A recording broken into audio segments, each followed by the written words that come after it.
कडाक्याच्या उन्हानं अंगाची लाही लाही होत असतानाच फळ बाजारात फळांचा राजा हापूसचं आगमन झालंय. मात्र यंदा बाजारपेठेत देवगड की कर्नाटक असा पेच सामान्यांसमोर पडला असून हापूसचा सुगंध सुखावत असला तरी त्याचे दर मात्र डोळ्यात पाणी आणतायत. दुसरीकडे शरीरातील पाण्याची पातळी टिकवून ठेवण्यासाठी नागरिक आता कलिंगड आणि खरबुजासारख्या पाणीदार फळांना आधार बनवत आहेत. किरकोळ बाजारात हापूस आंबा 1200 ते 2000 रुपये डझन, तर कर्नाटक हापूस 600 ते 800 रुपये डझन दरानं विकला जातोय. याशिवाय लालबाग 200 रुपये किलो, पायरी 300 रुपये डझन आणि बदाम आंबा 160 ते 200 रुपये किलो दरानं उपलब्ध आहे.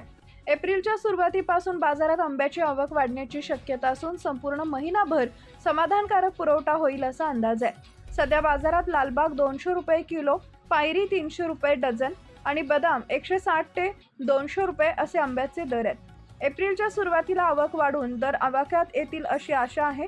तोवर अवघ्या 5 ते 15 रुपये किलोनं मिळणारे कलिंगड आता 20 ते 30 रुपयांचे खरबूज गरिबांचा आणि मध्यमवर्गीयांचा मोठा आधार बनलाय. उन्हातून आल्यानंतर लगेच थंड फळं खाणं टाळावं. आधी शरीराचं तापमान सामान्य होऊ द्यावे. तसेच बाजारात उघड्यावर मिळणारे फ्रूट चाट संसर्ग आणि फूड पॉयझनिंगला निमंत्रण देऊ शकतं. त्यामुळे घरीच स्वच्छ केलेली ताजी फळं खाण्याचा सल्ला देण्यात आलेला आहे.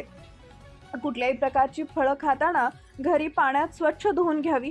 जास्त दिवस फ्रीजमध्ये ठेवलेली फळं खाऊ नयेत असं तज्ज्ञ डॉक्टरांकडून सांगितलं जात आहे.